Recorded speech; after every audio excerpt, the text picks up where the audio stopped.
This is the Fast Track Impact podcast for researchers who want to be more productive and achieve real-world impacts from their research. This week I want to talk about getting your most important work done. And of course, this is about priorities. This is not just what is most important necessarily to your boss, what is most urgent, what is most pressing. It is that deep call on your life, on your career, those things that you yearn to do, that when you do them, when you even just do a little bit of those things, that you feel more alive, more like, yeah, I'm moving in the right direction. This is what I'm called to do. This is what I'm meant to be doing. And we've all been there, we've all experienced that. But sadly, it's not a day-to-day experience. At least in my experience, it's not. So how can we make room for those really deep things? So I'm going to recap on some of the stuff that we've talked about previously in this podcast around the productive researcher and how to find and pursue priorities. And I'm going to also use this as a way to describe some of my priorities for 2020 and explain that sadly this is going to be one of the last episodes of the podcast for 2020.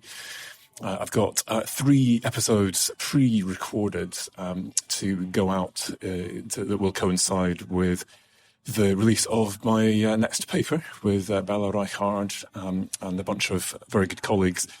Which is long anticipated.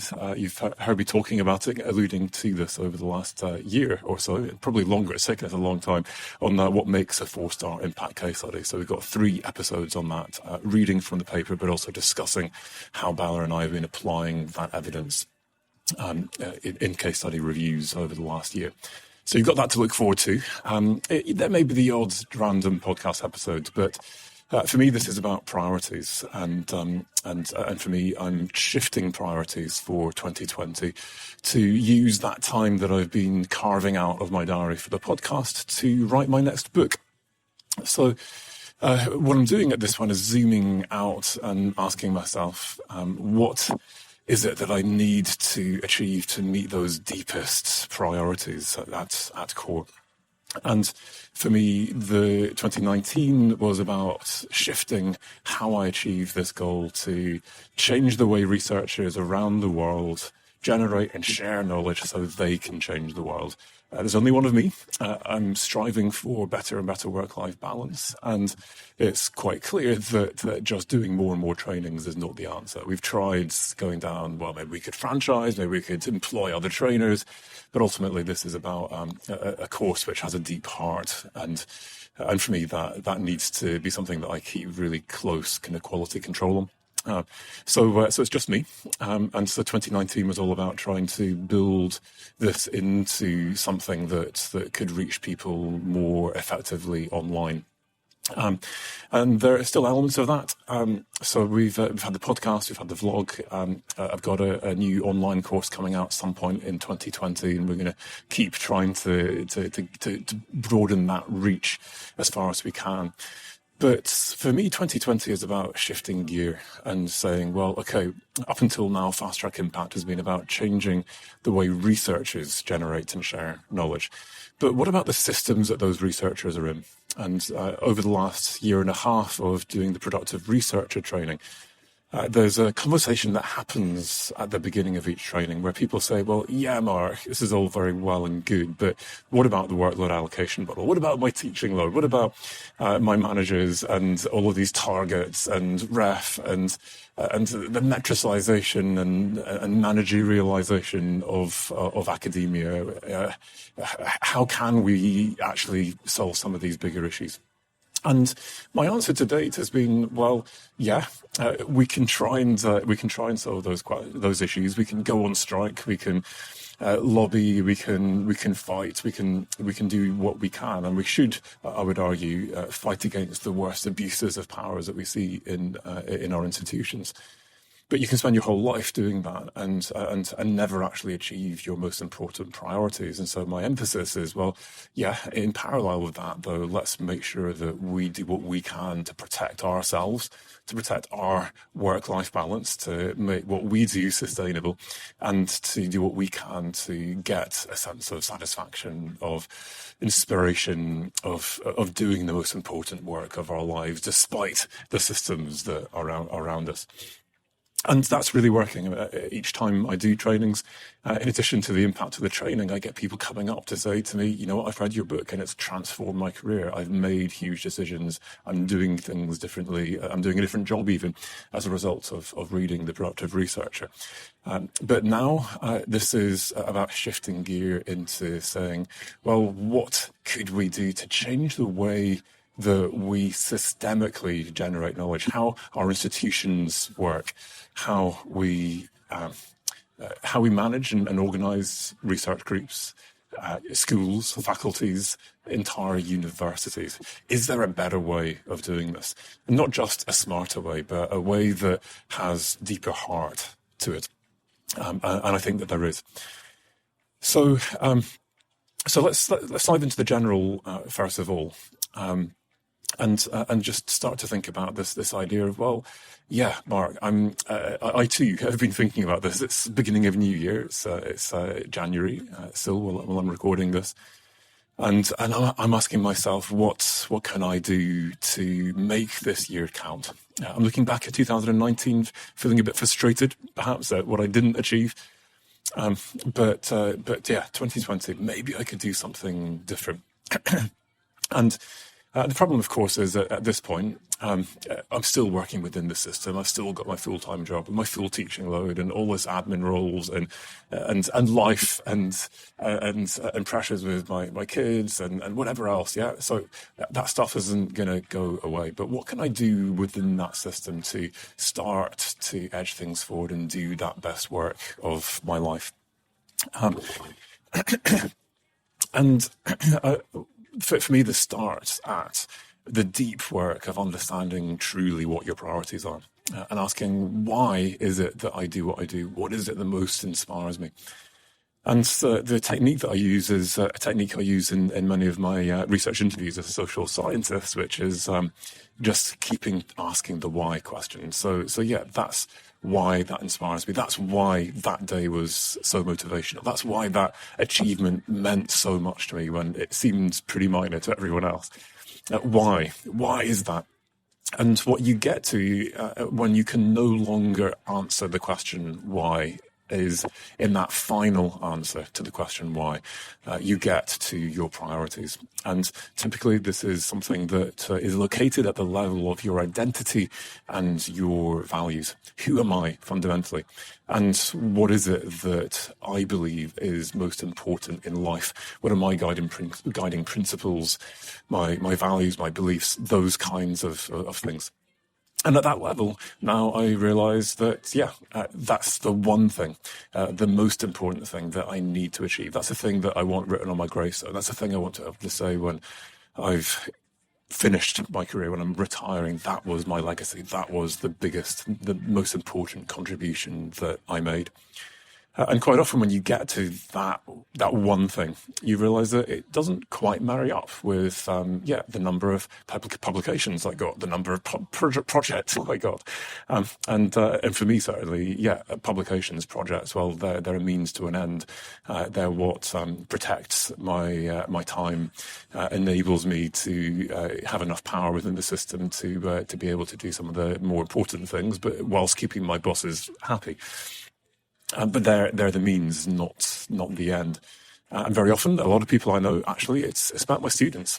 My legacy is my students, whether that's my undergrads, whether that's my PhD students, whether it's that one person I mentored who then changed the world, or who transformed their life because of what happened as a result of my mentoring, my coaching, or whatever. And quite often it's things like that. When you realise that, you think, so actually, why am I bothering with some of these things if they are not a means to that end? And I know people who have had that realization and have realized, well, why am I flogging a dead horse with this research career? Because that is, well, how you get respected, how you get promotion when, yeah, you know what, I've got enough money. I don't need to be a professor. That's just my ego speaking. And yeah, so what if nobody respects me because I've got enough papers and I'm not high enough up the ladder? Actually, what fundamentally motivates me is my teaching, and that's now the course I'm going to take, and I'm going to take that proudly, and I am going to be the kind of teacher who leaves a legacy of hundreds, if not thousands, of lives changed in my career, and that's what I do. Great. But I'm no longer just subconsciously following the crowd and doing what I'm told I'm meant to do, or what the peer pressure pushes me into. I'm following my heart, and that dissonance suddenly disappears. Great. So I've alluded to this before. Have a look at the productive researcher. Try my identity pie chart. Try my time pie chart. Look at the differences between, and then try and sort that out, and stop doing the things that you're spending loads of time on that take you further and further away from your identity and your values, and try and edge in the things that take you back to that.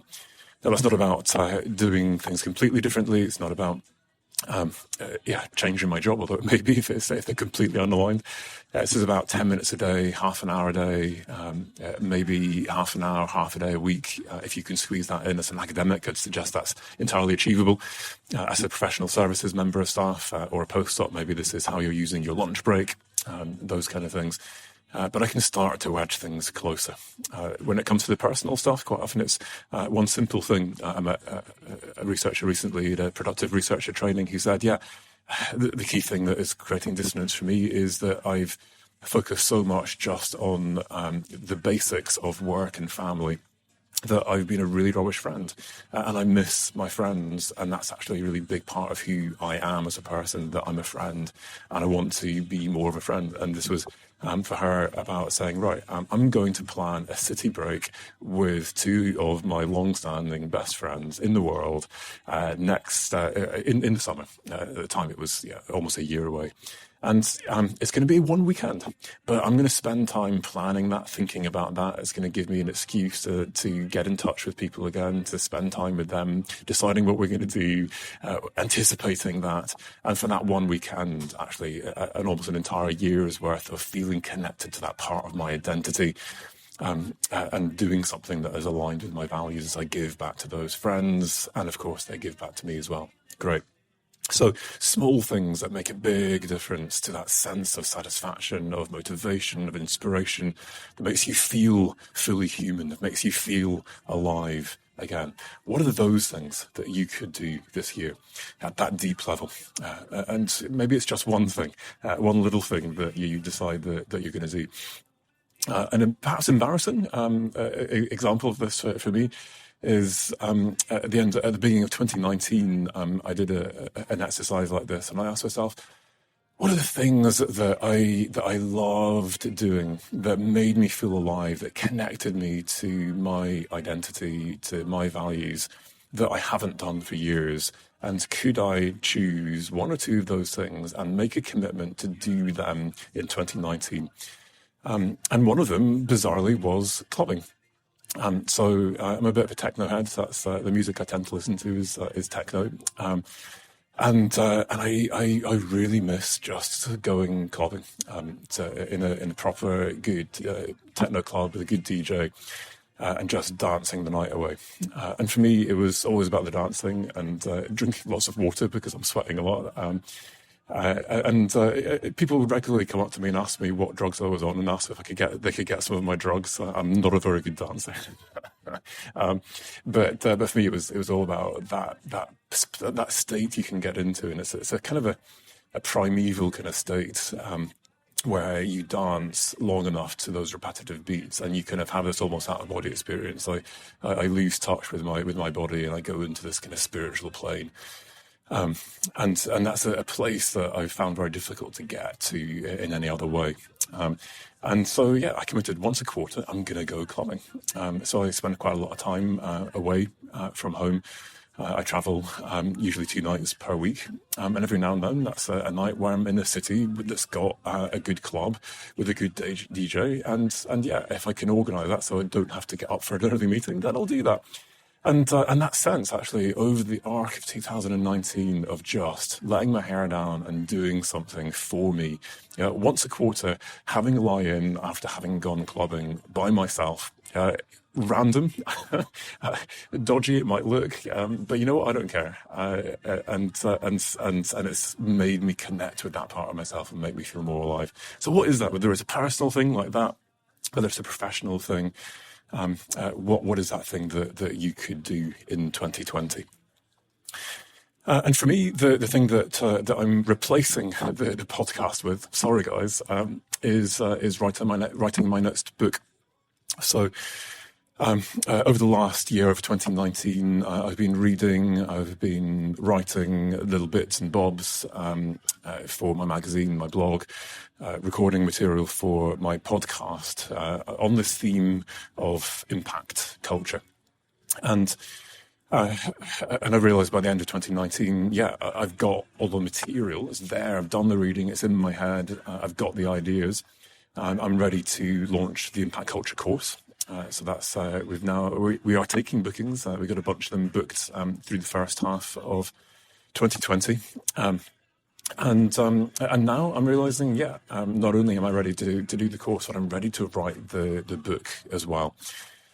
But of course, the book doesn't write itself. I'm going to have to make some time. So at the moment, I've got 1 hour per week protected on a Monday morning. And it's on a Monday morning for a reason. And that is because my podcast is an activity that, for me, connects me to my values and to my identity. And I try and keep that kind of spiritual core through each episode, even if I'm talking about something very practical in terms of the impact agenda.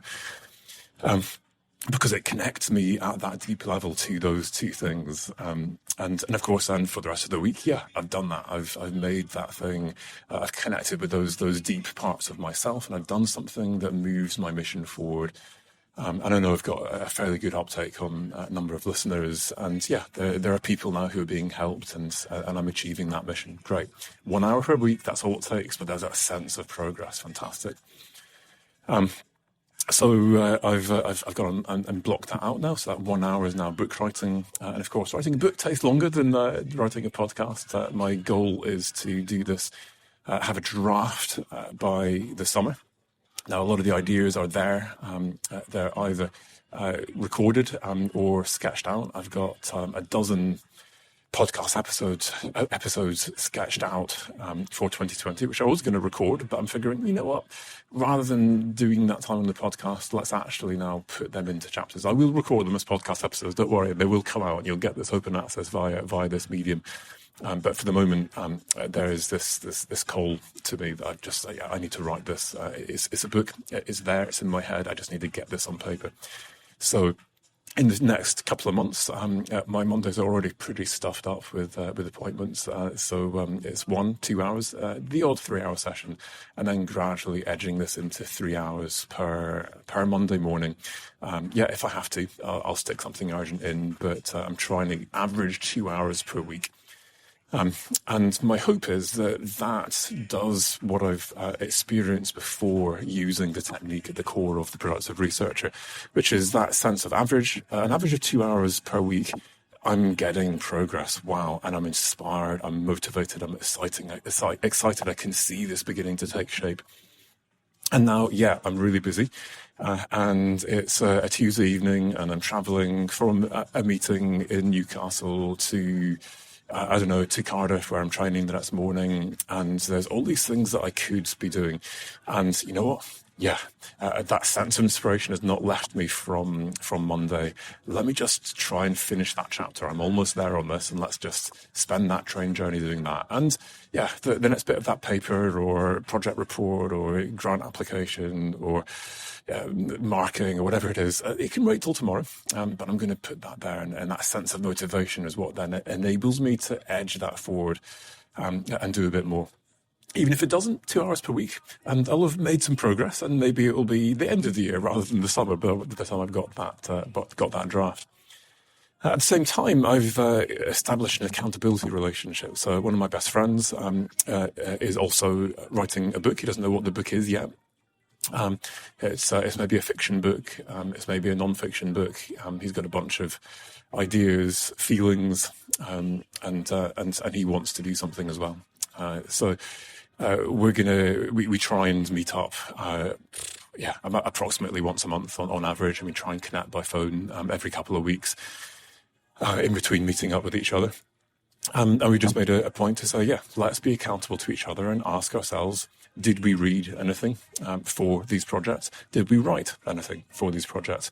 And if the answer is no, we're going to ask ourselves, well, why not? And we're going to remind each other of that deeper calling. Why is it that, as we spoke on the phone last night, why is that something that is a deep priority, that is really important for us? And let's re-engage that sense of, who I am, what my values are, where I'm going, what my most important things are in life, and realize that there were some priorities there that I didn't get quite right. And you know what, did I have to do that? And could I have postponed that? And could I have actually delegated that? And maybe I'll make some better decisions in the next month. And we keep each other on track in that way, in a non-judgmental way. I failed too. I didn't write anything either. Why was that? And let's just not just beat each other up, but remind each other and inspire each other as to what that deep calling was, why that is a priority, so that we make better decisions and prioritize more effectively next month. At the same time, I'm discussing this with one of my close colleagues, long-standing collaborator, on one of the papers, in fact, more than one, two or three of the papers that underpinned the Research Impact Handbook and led to the creation of Fast Track Impact. So Johan Fazy, professor at University of York, and he specialises in transformation, and we've written a couple of papers on this over the years. And the space that he's in, the space that I go into with him in the stuff that we've been writing, is all about what we can do to transform the systems that we are part of. And that's been about sustainability transitions. How can we transition societies, economies to, say, low carbon, etc. But what we're increasingly doing is thinking about how that applies to organisations, and particularly how that applies to universities. And our latest paper is all about how we transform knowledge systems, which actually goes beyond universities, but of course they're a big part of that. And so to give you a bit of a pen profile of the book, but this is also the Impact Culture course, to conclude and to give you a sense of what might be coming to you towards the end of the year, if nothing else via the podcast, but certainly via book at some point. It's this idea that we start where I left off with the productive researcher. That for me, an impact culture is based on people. And so a culture starts with one person, and that starts with you. That starts with you making some decisions to decide what is most important to you, to understand and clarify what your guiding principles are, what your values are, the kind of identity that you have, that you hold, that you value, that you are projecting into the workplace.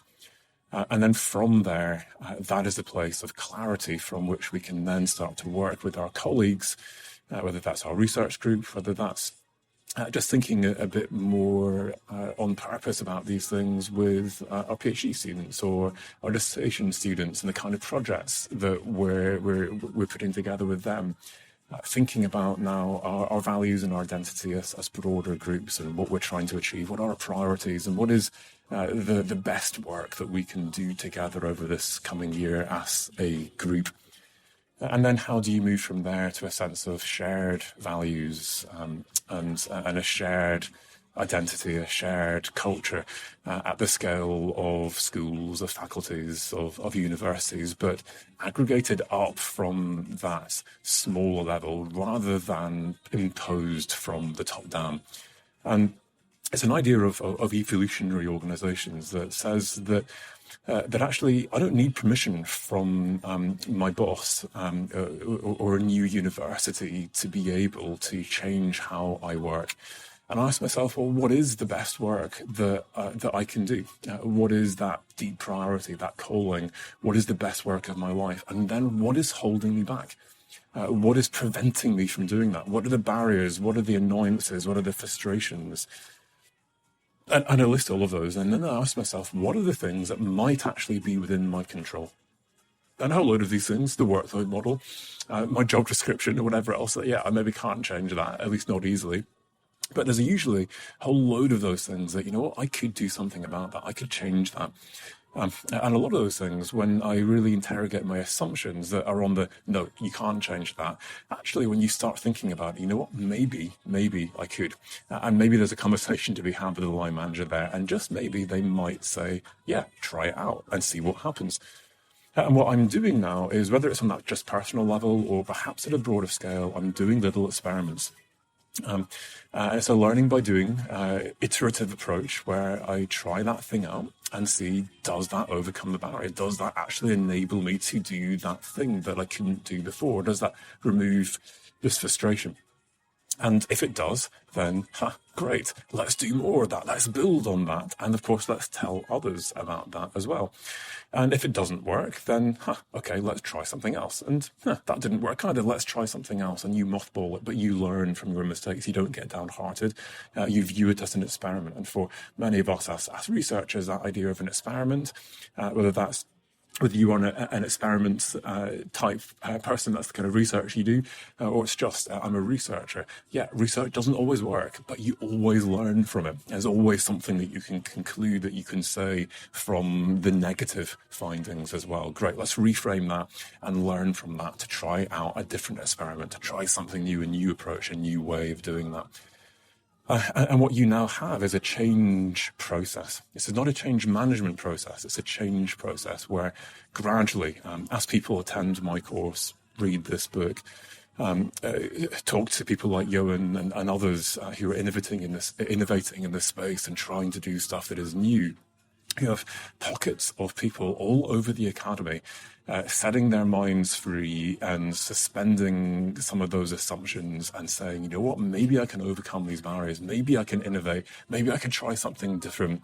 Clearly, that's not going to get me into trouble. There are certain things that I leave till later. And I start shifting this culture. I start shifting how we do what we do. And I create some new norms, just around how I work now, around how the people in my group work now, how the people around me work. And as that happens, other people start looking in and they realise, Mark's research group works really differently. And all of his postdocs and PhD students seem super motivated. And they're way more productive than everyone else as well. And how does that actually happen? And how can I learn from that? So one thing I'll be doing this year is starting a 360-degree program, 360-degree feedback process where my PhD students and postdocs feed back on my performance and how they think I can help them achieve their potential more effectively. So it's not just an annual appraisal with my line manager and I'm getting the stuff that he wants from a management perspective. Great, I'll do that. I'll do that once a year. Great, but I'm getting that feedback from those under me as well. So what can I learn from what's gone wrong and the mistakes, but also can I start to codify and learn as I'm putting this impact culture stuff, as I have been over the last year or two, into practice in my research group? What can I learn from those successes? And not just from my perspective, but as a good researcher, I'm researching. I'm evaluating what seems to work in terms of culture, what seems to work in terms of better working practice, in terms of overcoming these barriers, these frustrations, so that when people start looking in and saying, that seems to work better, I'm able to say, yeah, and this is how we do what we do. And my hope is that we're able to start that process, start that revolution, start that change from the bottom up. At the same time, though, there are these broader changes, because in every institution, you will have experience. I guarantee anyone who's been in academia more than 5 years, you will have experienced some kind of change management process, whether it's a new vice-chancellor, a new VC for research, a new dean, a new head of school. They each feel the need to put on their mark, their grand plan to prove that they have changed things for the better. And who they're trying to impress, of course, is the people above them, who have a bunch of metrics, which are usually financial targets, among other things. And by the end of that change management process, they'll be able to have moved some of those metrics have impressed their boss, and now they're moving up the chain in this university or applying for some VC position somewhere else. And great, that's helped them, and it's helped the university become more financially sustainable. Great, and nothing wrong with that. But for your average person like me, at best, it doesn't affect you. There's no change. Great. We ignore the change management processes that go around us, and that's my default position. I do my best to bury my head and ignore them. At worst, of course, this is now a process that leads to a whole load of voluntary severances that are not particularly well chosen. And I've got now a bunch of really demoralised people. I've got a whole lot of other processes. I've got new research groups I've had to move building. It can be hugely disruptive, and it can be massively demoralising. Wellcome Trust just last week produced a report about impact culture, and it is depressing reading, really properly depressing reading. The vast majority of us find our cultures stifling. They stifle innovation. And the impact agenda is one of the key causes of that, according to this survey. All of these things that are imposed on us from the top down.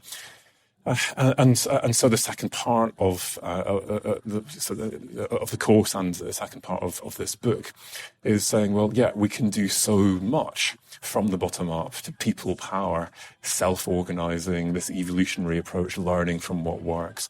But we also need that transformation process. And can we create a blueprint for that says to that next generation of university managers who want to make their mark that, you know what, maybe there's a different starting point. And maybe that starting point can be, well, what do your members of staff actually want to do differently?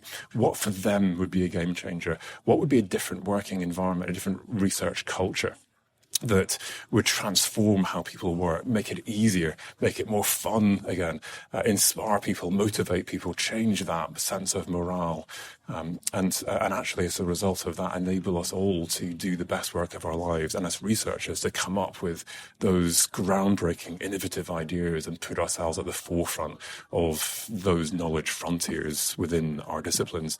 And in parallel with that, let's have a think about how we then do all of those things in a way which is financially sustainable. And perhaps there's a new generation of research managers and university managers who do change in ways which are more bottom-up, that actually, in the next change management process you're exposed to, actually make your life easier, actually make your working life better. Wouldn't that be a revelation? So I think there are ways we can do this way better. And Johan is experimenting with this in his own department. He's actually doing a proof of concept at a departmental level. What if you really radically rethought this whole process? And that's something we'll be following through this next year. And depending on how it goes, however it goes, we'll be putting the lessons into this book and into the training. There is a better way we can work, and whether or not you have the power yet, or you have the power, maybe you are someone with power listening to this, whether you have that power or not to change the systems that you're part of, we all have the power to decide what are our most important priorities for 2020, and what will we do to overcome those annoyances, those frustrations, and start experimenting with a new way of doing things, suspending the assumptions that that it wouldn't be possible, that we wouldn't have time, that we wouldn't have resource, or whatever it is, and just say, I'm going to make that my priority, and I'm going to make time once a week, whatever it is, an hour per week, 10 minutes per day, to do the most important work of my life.